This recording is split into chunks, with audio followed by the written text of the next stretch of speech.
আমার healthy and tasty recipes চ্যানেলে সবাইকে স্বাগত জানাই। আশা করি সবাই সুস্থ আছেন, ভালো আছেন। আজ দেখাবো নদীর পাতা মাছ দিয়ে বা সীতাহার মাছ বলে এই মাছ দিয়ে কচুর রেসিপির জন্য প্রথমে মাছগুলো কেটে পরিষ্কার করে ধুয়ে লবণ হলুদ মাখিয়ে ম্যারিনেট করে কিছুক্ষণ রেখে দিতে হবে। 5 থেকে 7 মিনিট মতো আমি রেখে দিয়েছিলাম। এখন উনুনে কড়াই বসিয়ে কড়াই গরম করে দিয়েছি পরিমাণ মতো সর্ষের তেল। তেল গরম হয়ে গেছে, আমি মাছগুলো দিয়ে দিচ্ছি। মাছগুলো দিয়ে হালকা আঁচে লাল লাল করে ভেজে নিতে হবে। আমার এই হেলদি অ্যান্ড টেস্টি রেসিপিস চ্যানেলে বিভিন্ন ধরনের ঘরোয়াভাবে তৈরি রেসিপি আছে। যদি ভালো লাগে তাহলে প্লিজ আমার চ্যানেলের অন্যান্য রেসিপিগুলো দেখবেন।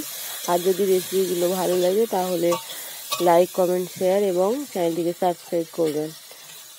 মাছ লাল লাল করে ভেজে নামিয়ে নিয়ে কড়াইয়ে দিয়েছি একটা পেঁয়াজ কুচি, কয়েকটা চেরা কাঁচা লঙ্কা, 5 ফোড়নটা ভেজে নিয়ে কচু দিয়ে খুব ভালো করে ভেজে নিয়ে দিয়েছি লবণ হলুদ দিয়েও খুব ভালো করে কষিয়ে নিয়ে বাটা মশলা দিয়েছি। বাটা মশলা দিয়ে একটু কষিয়ে নিচ্ছি। কষানো হয়ে গেছে, এখন দিয়ে দিচ্ছি পরিমাণ মতো জল দিয়ে ঢেকে রাখবো সিদ্ধ হওয়ার জন্য। কচুগুলো সিদ্ধ হয়ে যাওয়ার জন্য একটু ঢেকে রাখবো। তাই সবার থাকে ঢেকে রেখেছিলাম। ঢাকনা খুলে নিয়ে কচু সিদ্ধ হয়েছে কিনা দেখে কচু সিদ্ধ হয়ে গেছে, ভেজে রাখা মাছগুলো দিয়ে দিয়েছি। আবারও কিছুক্ষণ ঢেকে রাখবো, 2 থেকে 3 মিনিটের জন্য ঢেকে রেখে নামিয়ে নিয়েছি। রেসিপি রেডি হয়ে গেছে। গরম ভাতের সঙ্গে পরিবেশন